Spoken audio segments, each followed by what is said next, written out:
आज हम एक बहुत ही इम्पोर्टेंट टॉपिक पर बात करने वाले हैं और वो टॉपिक है कंसेप्शन। क्या मेंटल स्टेट होता है, क्या इमोशनल टेरेन होता है और क्या आज की लाइफस्टाइल इस कंसीविंग के प्रोसेस को किस तरीके से अफेक्ट करती है।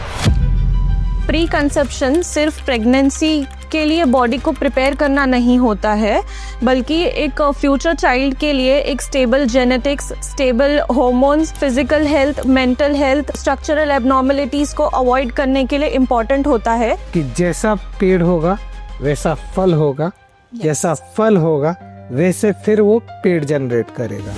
जो आजकल के कपल का बिगेस्ट इशू है that is stress, overthinking and information overload. बहुत एंग्शियस होते हैं, सेल्फ डाउट में रहते हैं कि सब कंसीव कर रहे हैं, हम क्यों नहीं कर पा रहे। मेजरली आई ऑल्सो फील जो कपल के बीच का एक टाइम का इशू रहता है। जैसे आजकल के हम देख रहे हैं कि both the partners are working, तो उनका वो टाइम मैनेजमेंट का भी प्रॉब्लम होता है।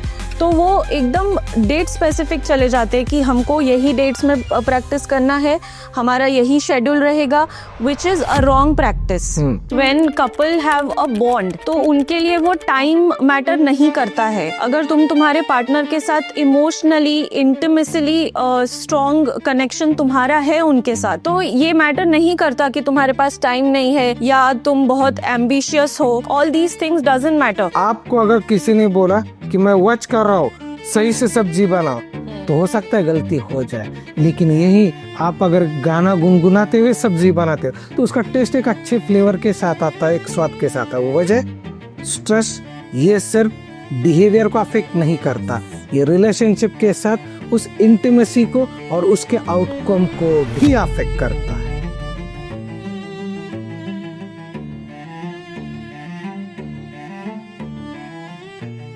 नमस्ते दोस्तों, welcome back to our another episode of health and wellness series.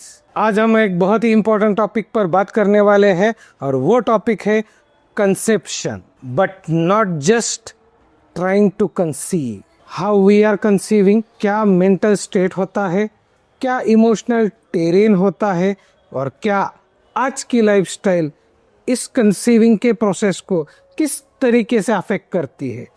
आज हम जानेंगे पूरा डीपली इसी वीडियो में। सो टुडे आज इस टॉपिक पे बात करने के लिए अपने साथ एक स्पेशल गेस्ट है और उनका नाम है डॉक्टर तस्लीम मेमन। सो डॉक्टर तस्लीम एक BHMS डॉक्टर है और वो काफ़ी साल से वुमेन्स हेल्थ के कंडीशंस के लिए प्रैक्टिस कर रहे हैं। उनका स्पेशलिटी जो एरिया है that is hormone, skin and associated with the stress level with the lifestyle management, especially emphasis on the infertility cases, and she has a very unique approach for that all. So let's welcome Dr. Tasleem. Thank you so much Dr. Shailesh sir. I am really happy to be invited here.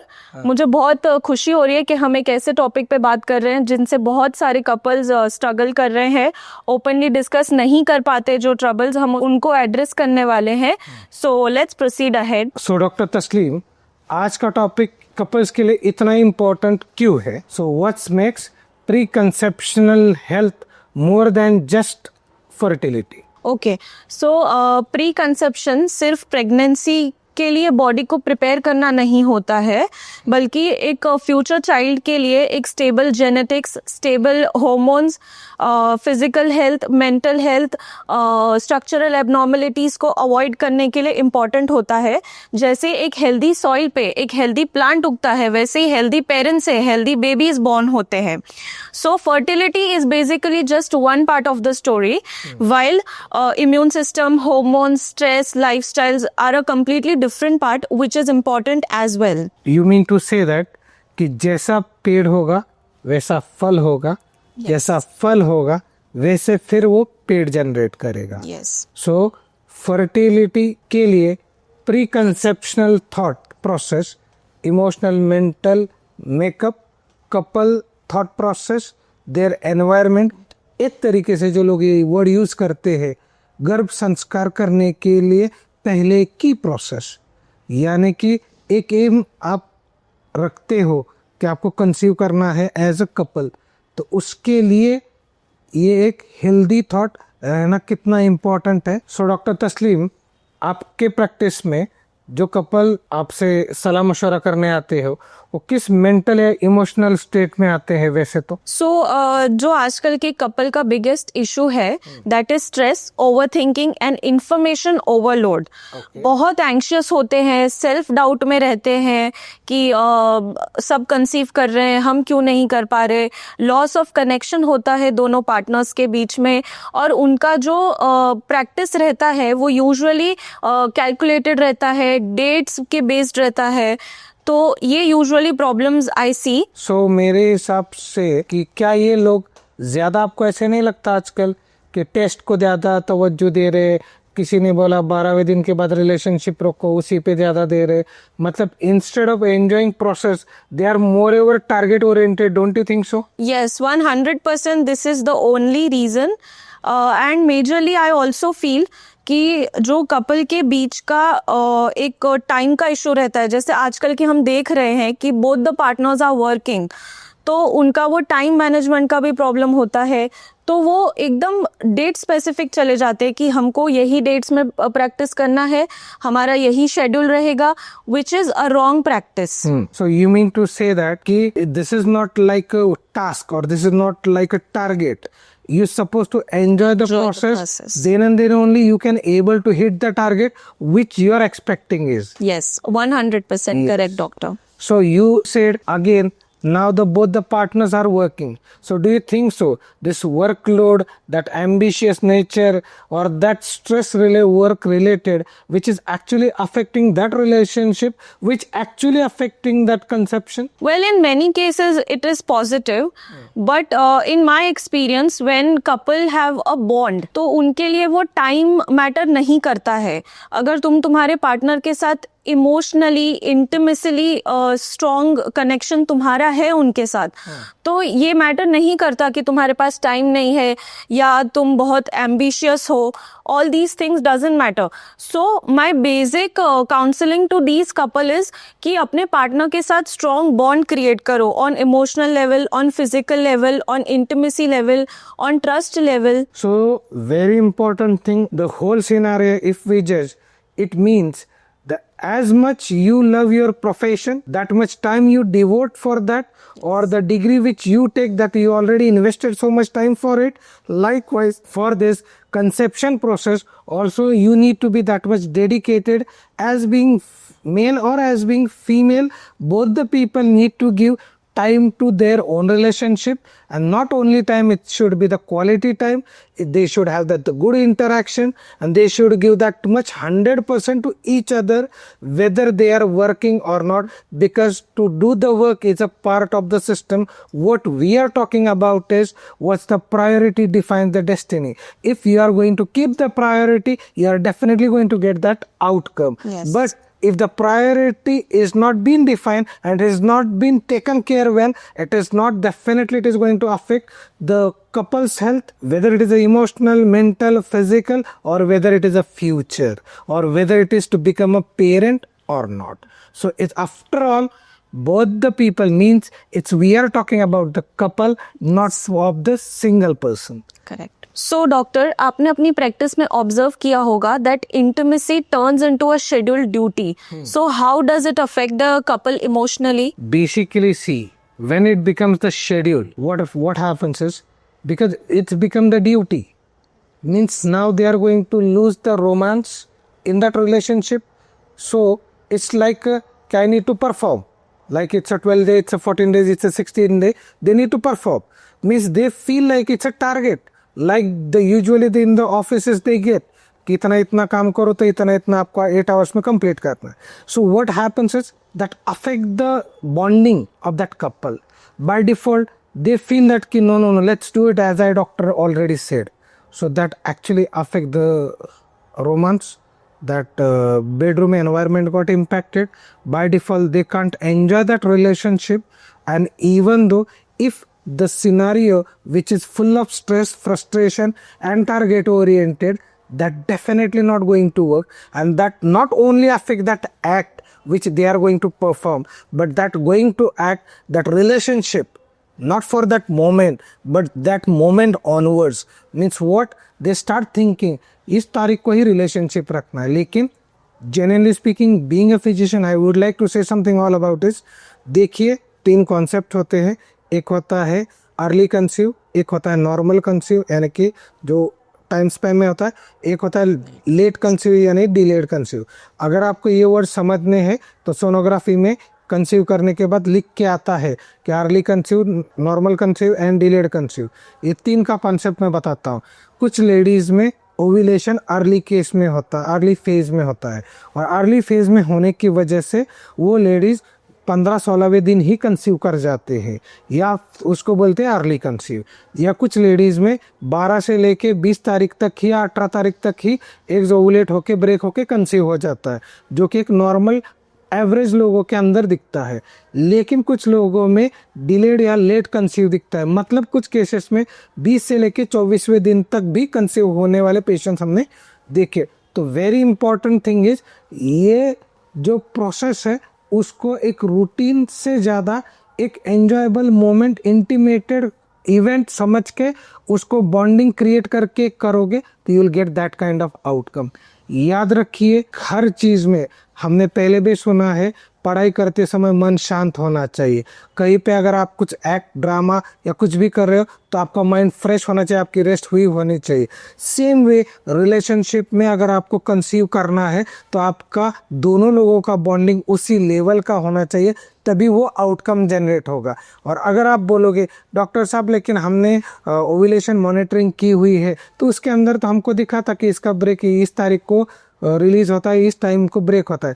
याद रखिए, relationship में जब 2 लोग intimate होते हैं तो hormone generate होते हैं और वो हार्मोन उस प्रोसेस को ट्रिगर करते हैं. अब आप इंटीमेट ही नहीं होंगे तो वो हार्मोन उस लेवल पे रेगुलेट ही नहीं करेंगे तो चीज़ें अप एंड डाउन होनी ही है.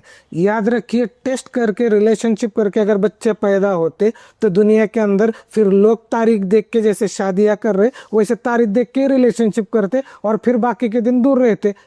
इसीलिए इसका कोई टाइम ड्यूरेशन या सेट क्लॉक नहीं है. इट्स अ प्योरली आपके बॉन्डिंग के ऊपर है, आपके रिलेशनशिप के ऊपर है और आपके एक्सपेक्टेशन के ऊपर है. अगर आप माँ और पिता बनने की वो तीव्र इच्छा रखते हैं तो आपका आउटकम मिलता है. उसके लिए किसी कैलकुलेशन की ज़रूरत मेरे हिसाब से तो नहीं है. So, doctor, when intimacy becomes target based, what changes do we see in body's natural conception rhythm? See, when the intimacy becomes the target, what will happen? It will increase the stress or pressure in between that couple. That will affect this cortisol or adrenaline, which is called as a stress releasing hormone. अब cortisol और adrenaline बढ़ेगा तो क्या करेगा? मतलब ये है कि नहीं टारगेट है आज करना है, तो उस प्रेशर में एक तो वो परफॉर्म कर ही नहीं पाएंगे. बाय लक कर भी लिए तो they will not enjoy that total romance in that relationship और दैट मोमेंट. अब उससे क्या हो जाएगा? ये एड्रेनालिन एंड कॉर्टिजोल एक तो ओव्यूलेशन को डिस्टर्ब कर देंगे और इधर मेल के अंदर स्पर्म काउंट को या स्पर्म की क्वालिटी को अफेक्ट कर जाएंगे.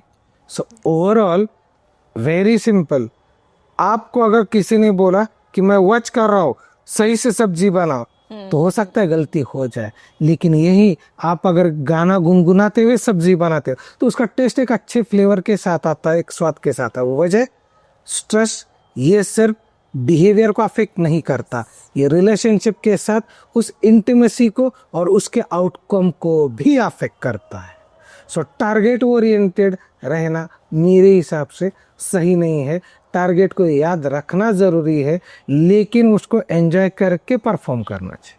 Very well said, sir. Mind, body and soul should perform equally on the same level. Yes, so the creation should be on the enjoyable mode, not on the survival mode. So, Dr. Shailesh sir, my next question to you is that how are usually male partners affected via stress? Very important thing is stress affect the testosterone level in the male. Testosterone is a male hormone. If the cortisol level or adrenaline level got high, testosterone will get low, and maybe in some cases estrogen and prolactin level get high in male. See, मैं यही कह रहा हूँ। आप बोलोगे कि oestrogen and prolactin ये तो फीमेल के हार्मोन है, आपने सही सुना, ये फीमेल के ही हार्मोन है।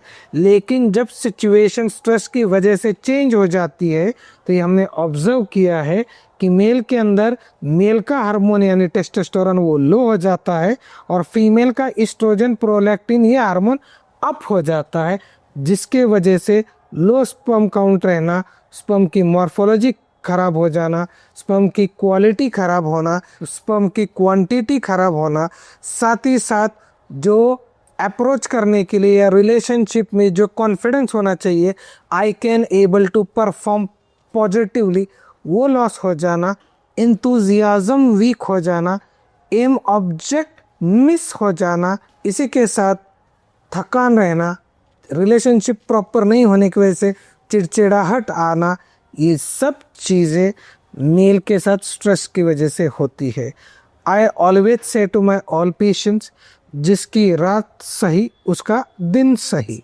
मतलब if you perform well at night you will feel that energetic, enthusiastic, fresh, positive on next day, because it's a one sort of exercise, but it's a pleasurable exercise. This is what is important.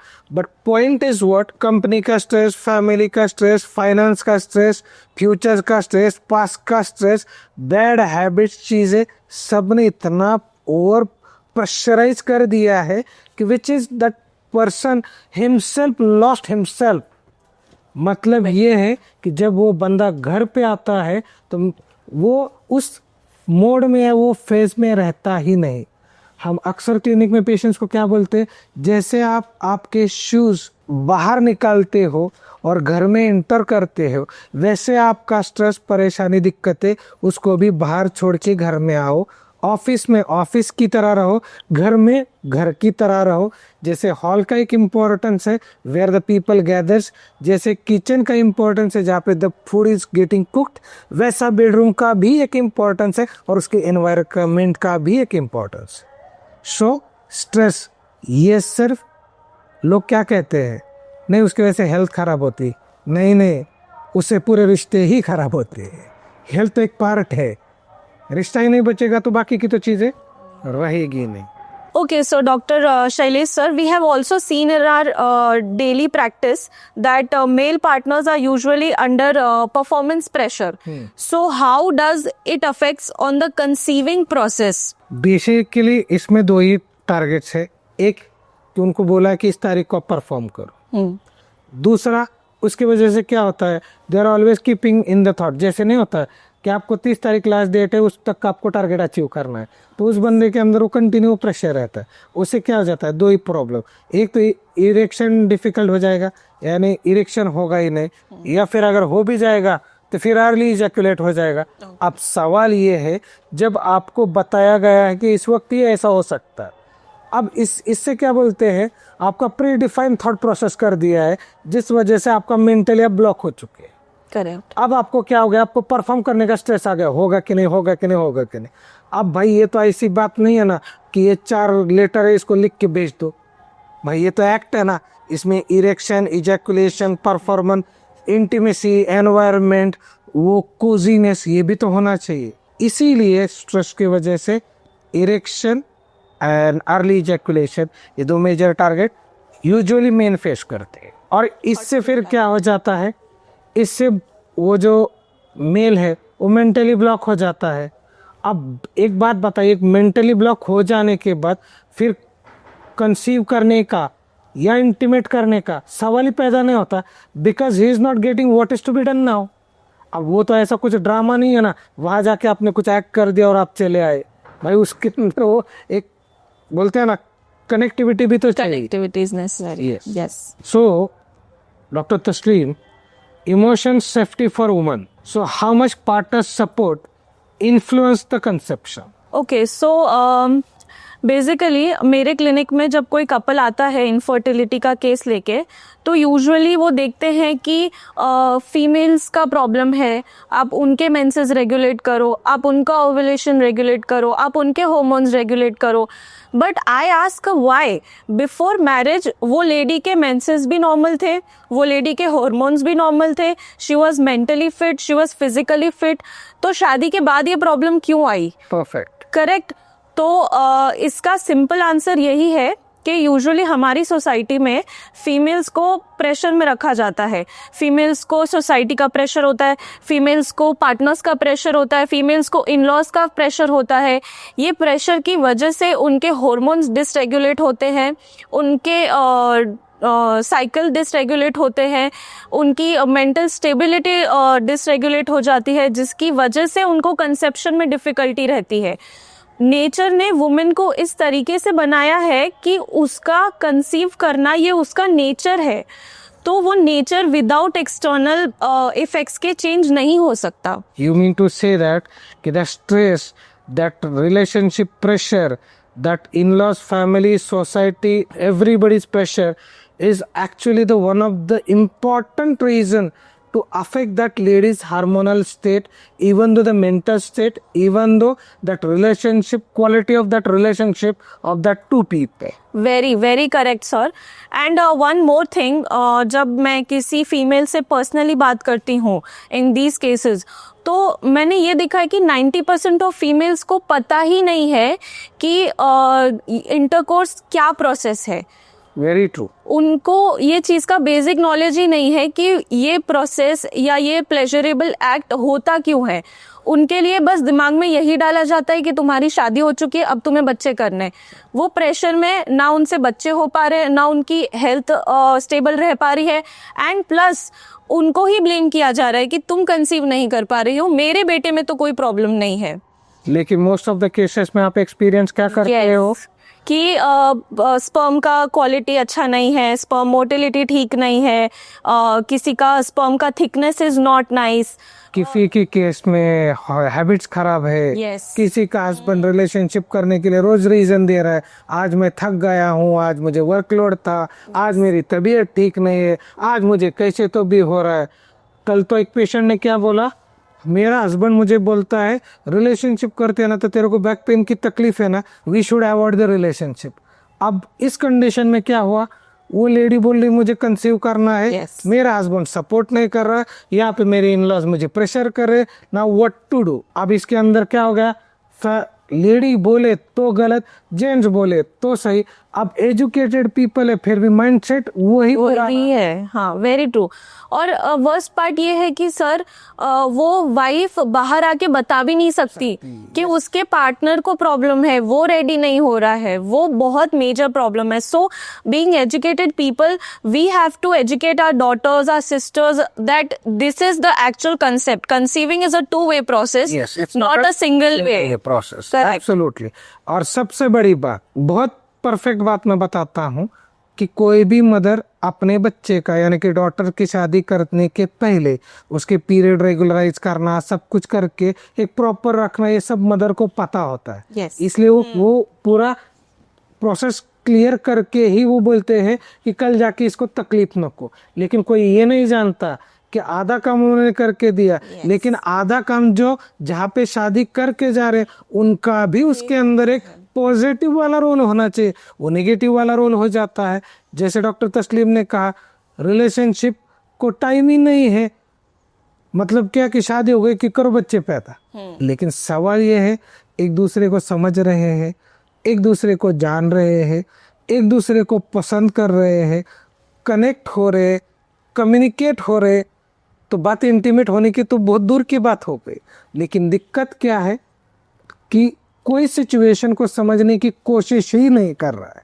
और eight the and फिर क्या है, अब एक उदाहरण की बात हम रोज पेशेंट्स को बताते हैं, फीमेल यानी सॉइल है, मेल यानी सीड है, Yes. और एनवायरनमेंट यानी आपकी फैमिली है. हाँ, जैसे अब वो एनवायरनमेंट आपने ठीक कर दिया, चलिए आनंद की बात है. हाँ, आपने सॉइल पे यानी कि वो लेडी जिससे शादी की उसको उसके हार्मोन स्टेबल है। अब सीड की बारी आई यानी मेल का सीमेन यानी स्पर्म, भाई वो ही वीक है। अब 1 किलो चावल लाए वो उसको भी पूरे होले हो तो आपको उससे थोड़ी आउटकम आएगा। लेकिन लोगों का क्या डाउट है, if I am performing means I am the potent so I can give the birth to the many kids. भाई ऐसे किसने कहा? लेकिन सवाल फिर भी है, मेल ईगो, हम टेस्ट नहीं करेंगे, मुझे थोड़ी कुछ हुआ है। मतलब लोग क्या बोलते हैं, आई कैन इजैकुलेट, मतलब there is no problem in me. देखिए दो ही चीज़ें, गाड़ी को 2 टायर है, दोनों ही इम्पोर्टेंट है। ऐसा नहीं है कि एक ही टायर इम्पोर्टेंट है, नेचर ने चीज़ें ही वैसी बनाई है, फीमेल मेल। तो ये बात को समझना उतना ही ज़रूरी है।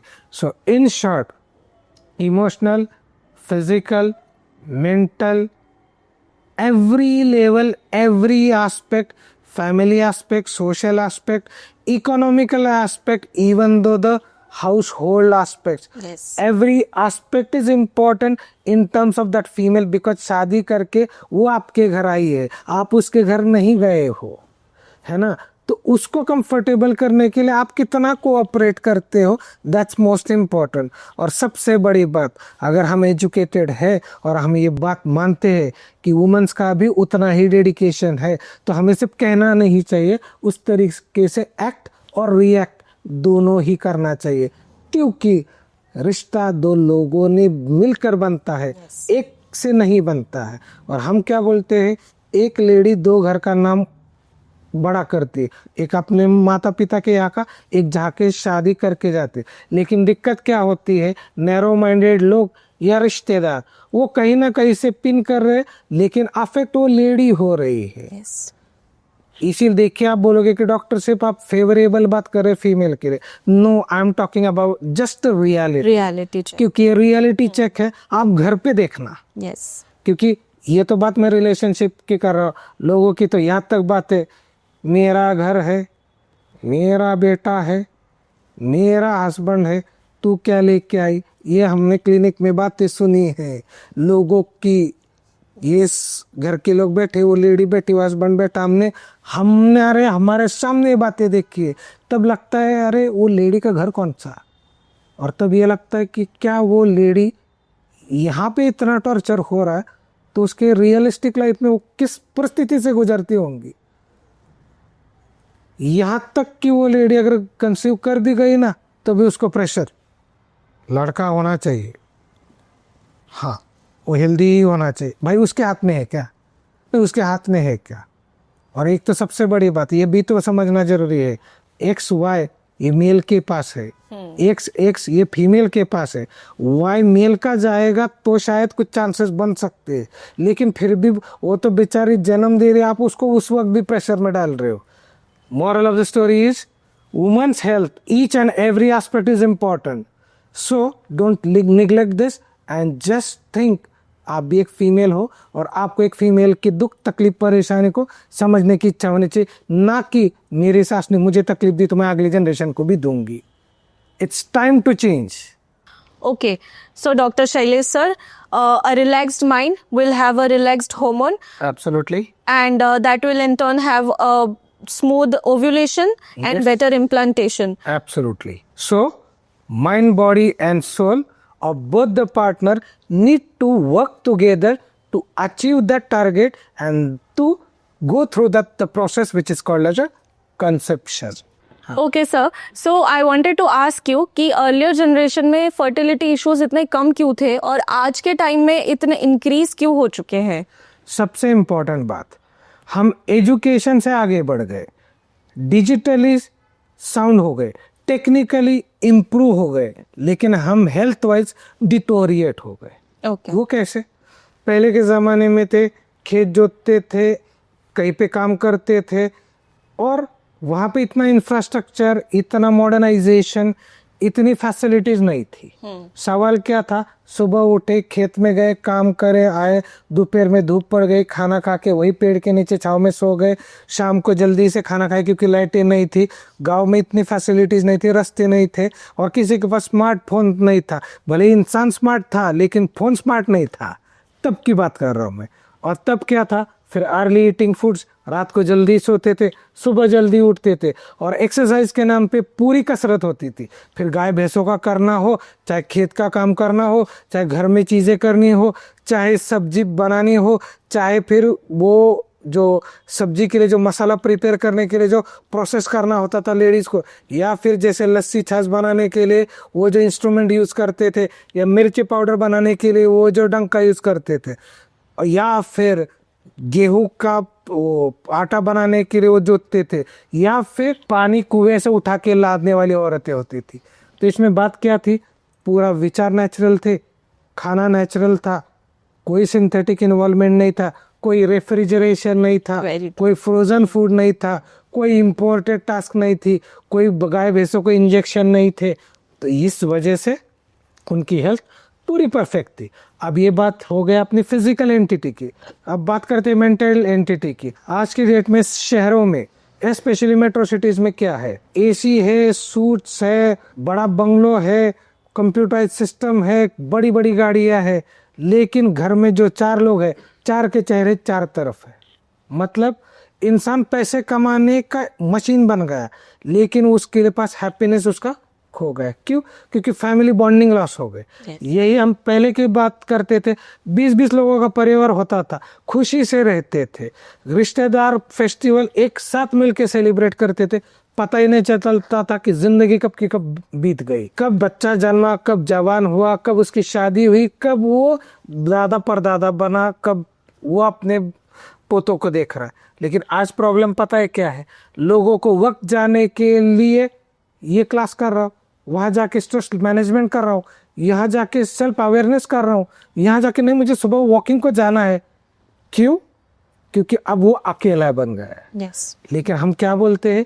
ह्यूमन ये सोशल एनिमल है। अब वो सोशल एनिमल मुझे कम, लेकिन वो मुझे सर्कस का एनिमल अब ज़्यादा लगता है आज की डेट में।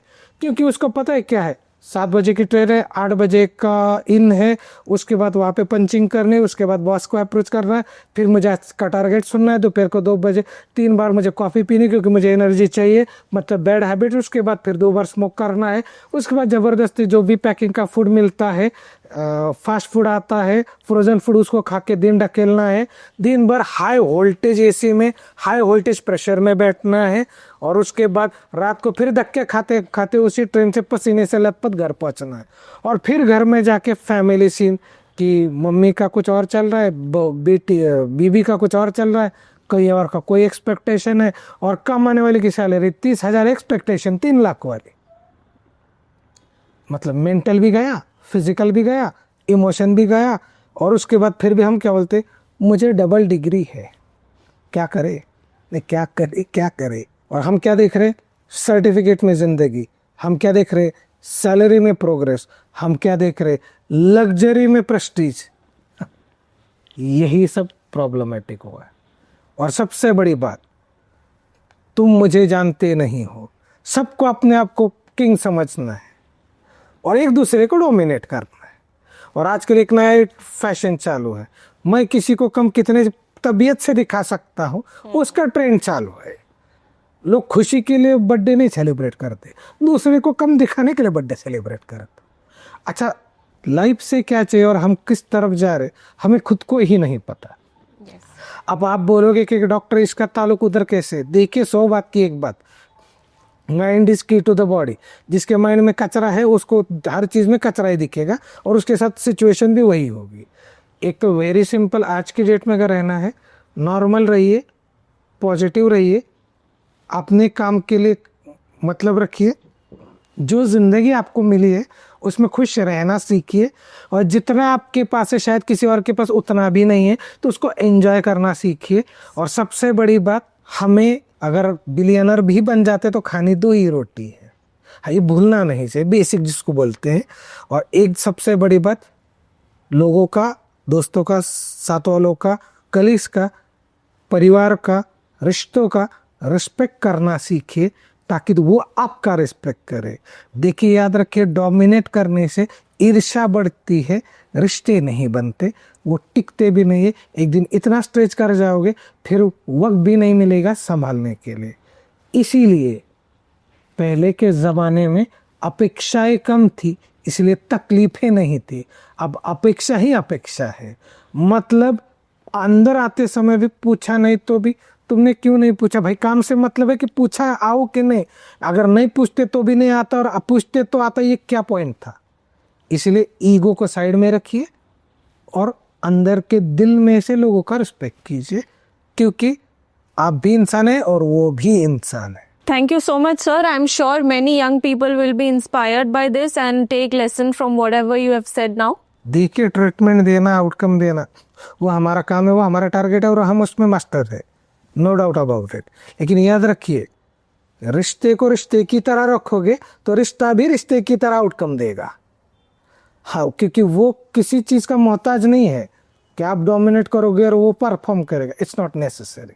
सो डॉक्टर तस्लीम, पेरेंट्स की लाइफस्टाइल नेक्स्ट जनरेशन की इम्यूनिटी को कैसे अफेक्ट करेगी? ओके, सो डॉक्टर, यही टर्म को हम बोलते हैं epigenetics. What is epigenetics? So basically parents की जो लाइफस्टाइल रहेगी, जो ईटिंग हैबिट्स रहेंगे, जो स्ट्रेस के लेवल्स रहेंगे, जो बॉन्ड रहेगा पेरेंट्स के बीच में, वही बेबी के जेनेटिक्स को या जीन्स को ऑल्टर करके हेल्दी बेबीज प्रोड्यूस करता है। फॉर एग्जाम्पल, हम क्लिनिक में देखते हैं कि हमारे पास एक कपल आ रहा है अपने बच्चे की ब्रेन डेवलपमेंट इशू को लेके। उनमें हम देखते हैं कि जो फर्स्ट बेबी है उसको ब्रेन की स्ट्रक्चरल एबनॉर्मेलिटी है, या फिर ASD है, या फिर कॉर्पस कैलोजम है। लेकिन जब हम उनके सेकेंड बेबी को देखते हैं, that baby is perfectly fine. Yes. No medical मतलब उसका बर्थ डिफेक्ट कुछ नहीं है। हाँ. उसके अंदर कोई मेडिकल इश्यूज नहीं है। Yes. उसका जेनेटिकली मेड जो है वो परफेक्ट है। Yes. उसके अंदर कोई डिसीज प्रेजेंट नहीं है। No medical challenges for that baby. तो यहाँ पे हमें क्या पता चलता है कि जब हम पेरेंट्स के पास से डिटेल हिस्ट्री लेते हैं तो हमें ये पता चलता है कि फर्स्ट बेबी के कंसेप्शन से 7 महीने पहले उनका लेडी का ऑलरेडी एक मिसकैरेज हो चुका है और वो उस प्रोसेस के स्ट्रेस में है पूरा time, that I want to be a mother, I want to have a baby. या फिर जो भी प्रेशर उनको एक्सटर्नली जो प्रेशर मिल रहा है, या फिर उनकी जो हैबिट और लाइफस्टाइल है, जैसे आजकल की मदर्स की लाइफस्टाइल भी अगर हम कंसिडर करेंगे तो हाउस होल्ड चोर्स के लिए उनके पास मेड्स है, वैक्यूम क्लीनर्स है, उनकी डे टू डे हैबिट्स जो है वो सेडेंटरी हो चुकी है। तो ये बेबी के जेनेटिक्स को अफेक्ट करती है। इन शॉर्ट ये है कि फैमिली एनवायरनमेंट है, यानी कि बहुत सारे कपल्स हमें क्या बताते हैं जब वो ब्रेन के डिसीज का बच्चा लेके आते हैं तो कि इसकी प्रेगनेंसी स्ट्रेसफुल थी, yes. या फिर वो क्या बोलते हैं कि नहीं इसको प्रेगनेंसी में ना डेंगू हो गया था, yes. या फिर उसको प्रेगनेंसी में ना उसको हेपेटाइटिस की शिकायत हो गई, yes. या कोई बोलता है पूरे 12 महीने इसको सर्दी की शिकायत थी, yes. यानी कि क्या कि वो जो प्रेगनेंसी रही वो पूरी स्ट्रेसफुल रही, मेडिकली चैलेंजफुल रही। अब उससे क्या हो गया, तो नेक्स्ट जनरेशन जो पैदा हुई, जो पहला बच्चा, yes. उसको फिर ADHD, autism, mental retardation, developmental delay, genetic diseases like dandy walker syndrome हो, चाहे डाउन सिंड्रोम हो, yes. चाहे फिर उसके हार्ट रिलेटेड जैसे हार्ट के अंदर होल होना हो, चाहे उसके ब्रेन के डेवलपमेंट में कॉर्पस कैलोजम जेनेसिस हो, या हो सकता है उसके हाथ पैर ही नहीं काम कर रहे, या फिर ड्यूरिंग प्रेगनेंसी उस लेडी की सिचुएशन इतनी खराब हो गई कि वो बच्चे को वो जो लेबर पेन से वही उसको नहीं आ रहे, तो बच्चा अंदर ही जब ज्यादा देर रह गया, उसको ऑक्सीजन नहीं मिला, उसने पेट में पट्टी कर दी और वो बच्चे के मुंह में जाके उसको HIE हो गया, yes. यानी कि HIE यानी हाइपोक्सिक इस्केमिक एनकेफेलोपैथी, यानी कि वो फिर क्या बोलते हैं बच्चा पैदा हुआ और तुरंत रोया नहीं, जिसकी वजह से उसका ब्रेन का सर्कुलेशन अफेक्ट हो गया।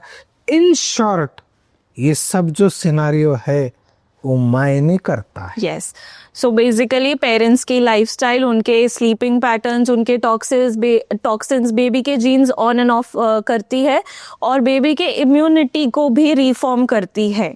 तो फिर से हम यही टॉपिक पे आ गए अपने टॉपिक पे कि कंसेप्शन, प्री कंसेप्शन लाइफस्टाइल कैसे इम्पॉर्टेंट है for a healthy baby. Healthy parents is strong immunity in the baby and unhealthy parents will definitely cause medically challenged babies. So in short याद रखिए, जो मैरिज से लेके conception ये जो process है ना, ये बहुत हैप्पी एंड हैपनिंग होना चाहिए। यस, जो भी कपल्स हमारे पास क्लिनिक में आते हैं, हम क्या बोलते हैं, शादी हुई है ये आपके लाइफ का गोल्डन पीरियड है.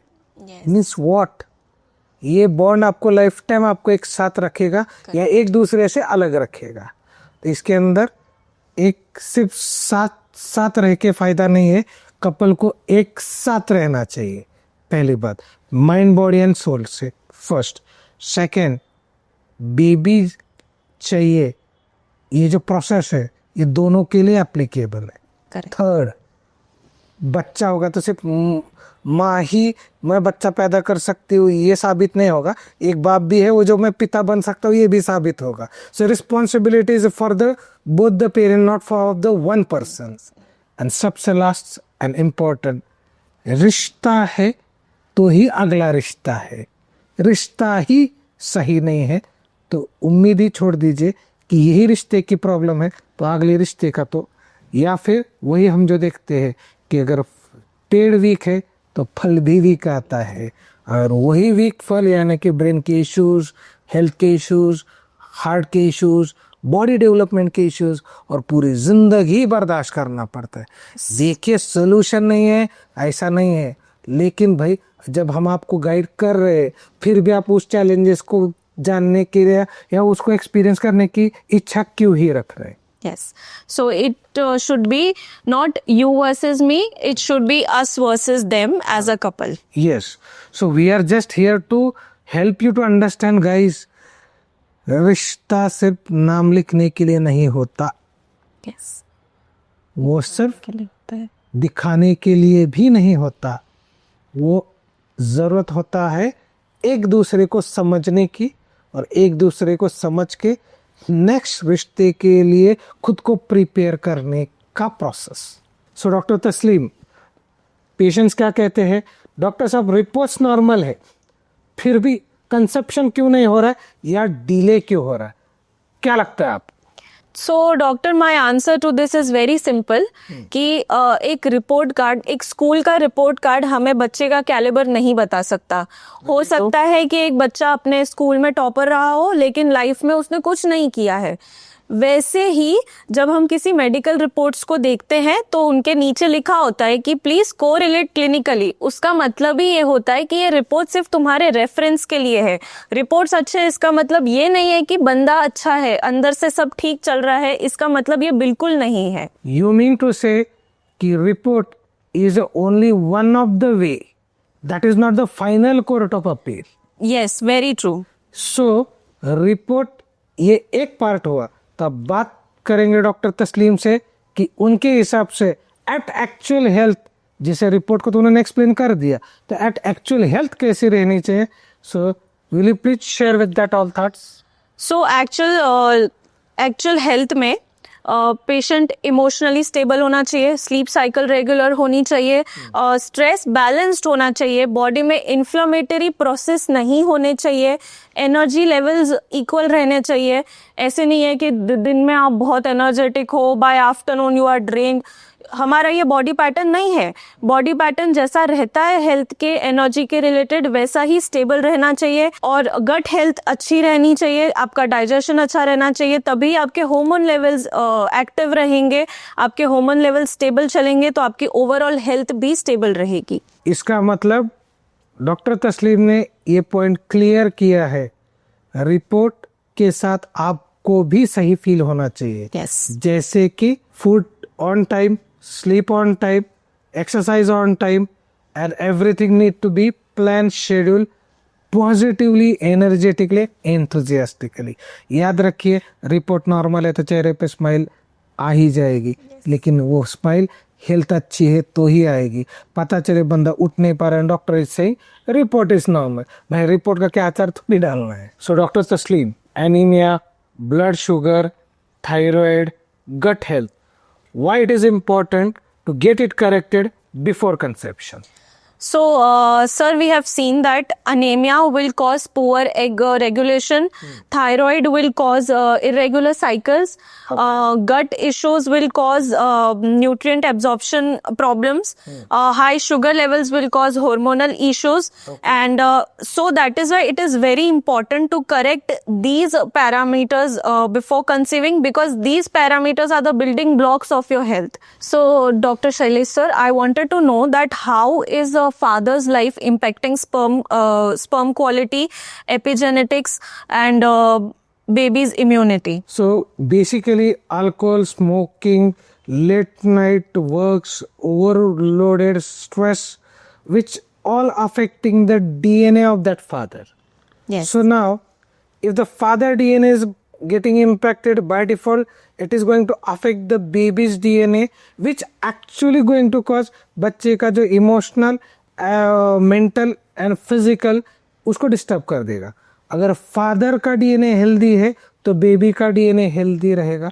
फादर का डीएनए डिस्टर्ब है या डिसीज्ड है या प्रेशराइज्ड है या फिर उसका जो टेरेन है वो चेंज है, तो बाय डिफॉल्ट बेबी के हर चीज को हर लेवल पे वो अफेक्ट करेगा.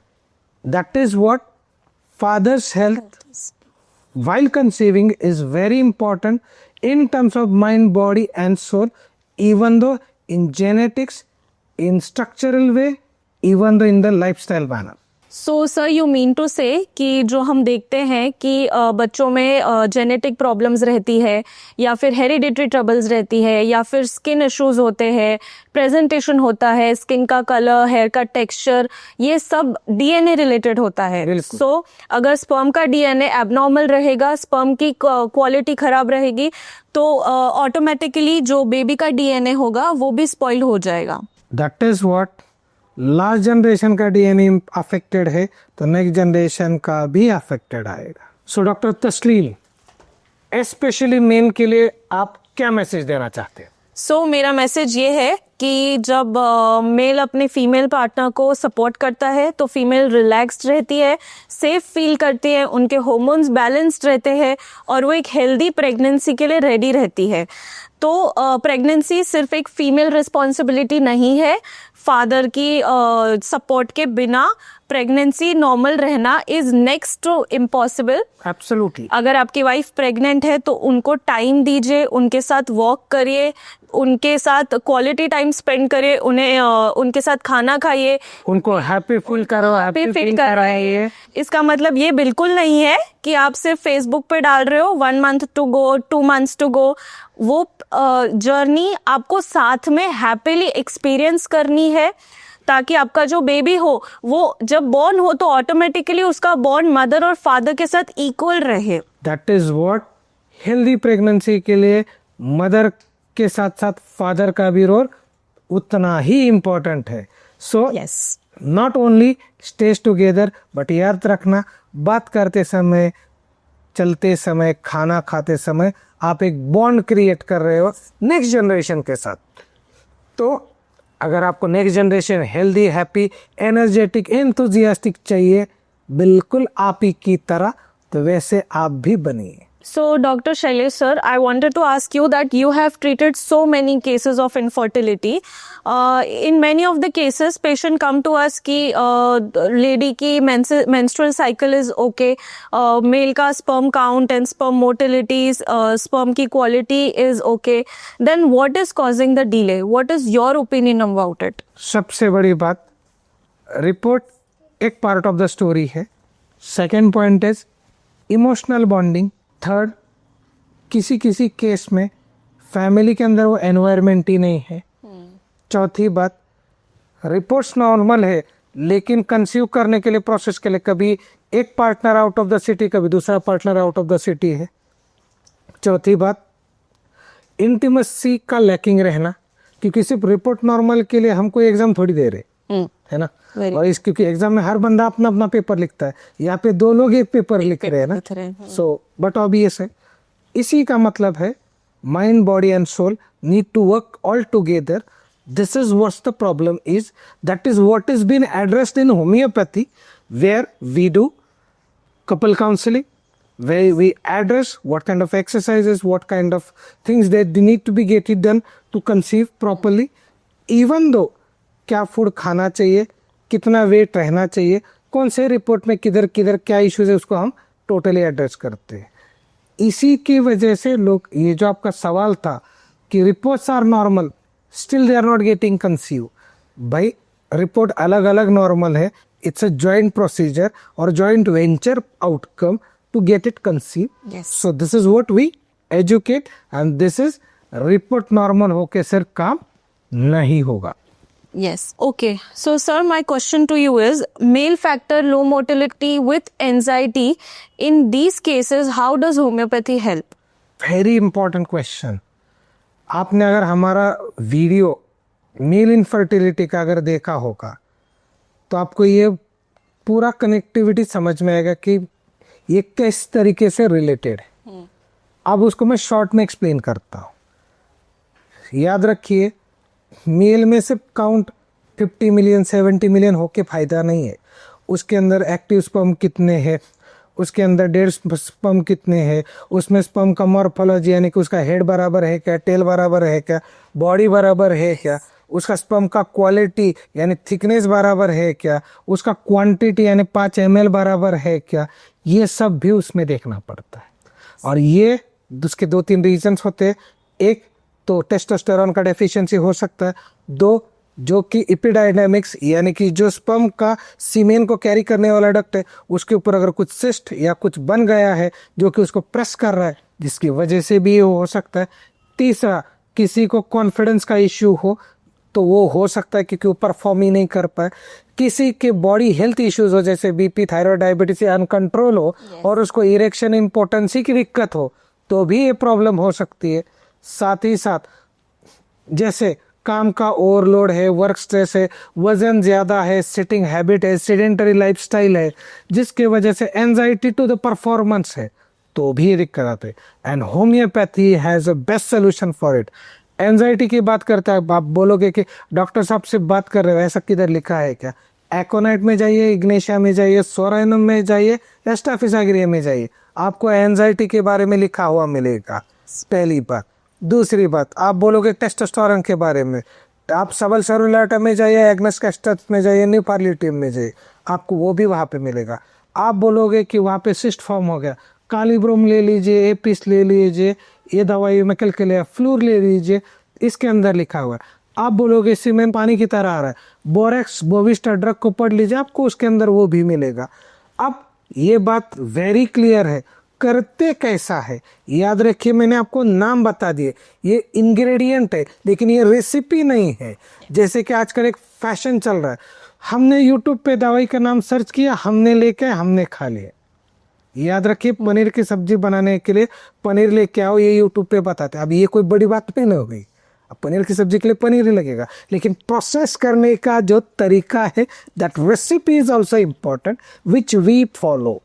इसीलिए एक स्पेशलिस्ट की आवश्यकता होती है, अनुभवी डॉक्टर की आवश्यकता होती है, और जिन्होंने ऐसे केसेस हैंडल किए हैं और लोगों को आउटकम दिया है. जैसे आने वाले अगले, जैसे once you'll see the testimony of our patient, you yourself get to know कि at which state, at which age, at which circumstances they got conceived. इसलिए स्पर्म काउंट हो, चाहे एंजाइटी हो, चाहे परफॉर्मेंस का इश्यू हो, इम्पोर्टेंसी हो, चाहे और कुछ, we are there to help you. Okay. So, sir, would you like to share some case with us so that we could know that how is the procedure, like how do you counsel the patients, how do you treat them, and what is the outcome? It's really great to share with you guys. हमारे एक patients है जिनका as 40 था, ठीक है ना? Yes. और ये जो 40 years old जो फीमेल थी, उनके जो हस्बैंड है वो ओवरसीज रहते हैं, और वो लेडी को डायबिटीज, ब्लड प्रेशर, साथ ही साथ ओबेसिटी और शुगर भी ऐसी वैसी नहीं, अनकंट्रोल, ये सिचुएशन.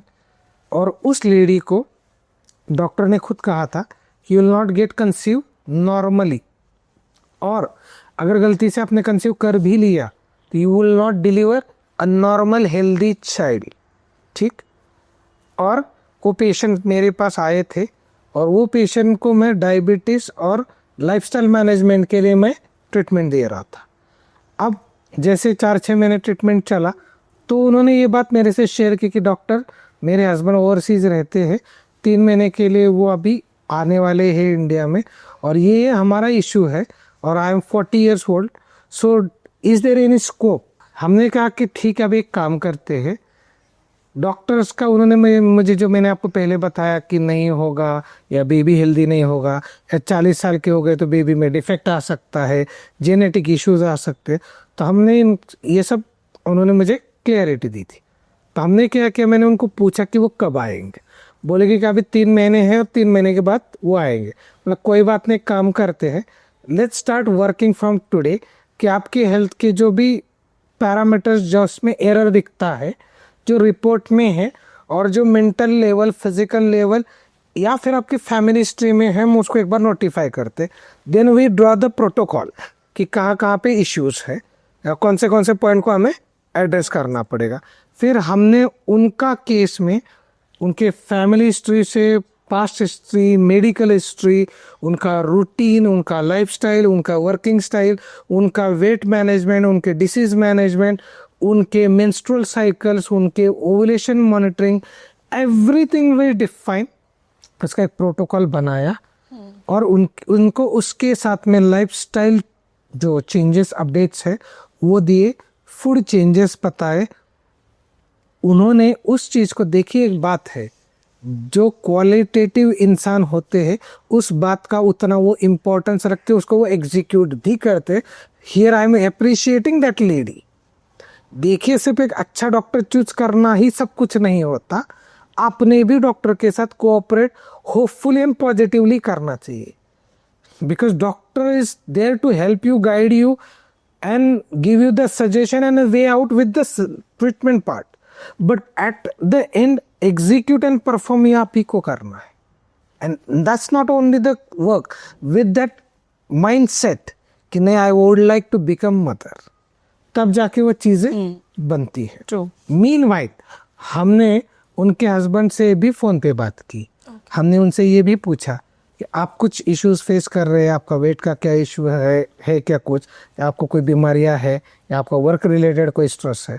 तो उन्होंने हमें जो पैरामीटर्स बताए, हमने उनको भी एक साथ दवाई भेजी। हियर मैं जैसे भी पहले से एक बात बोल रहा हूँ, it's a team work of the 2 people, male and female, so we need to address both at once.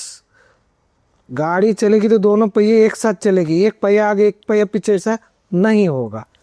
Then हमने उनको ओवरसीज मेडिसिन भेजी, जैसे कि हमारा already service 55 country pan India, online offline we are there. मतलब online offline हम पूना में हैं, लेकिन अगर ऑनलाइन सर्विस चाहिए तो all over globe we provide. Medicine आपको बाय पोस्ट आपके घर पे आती है।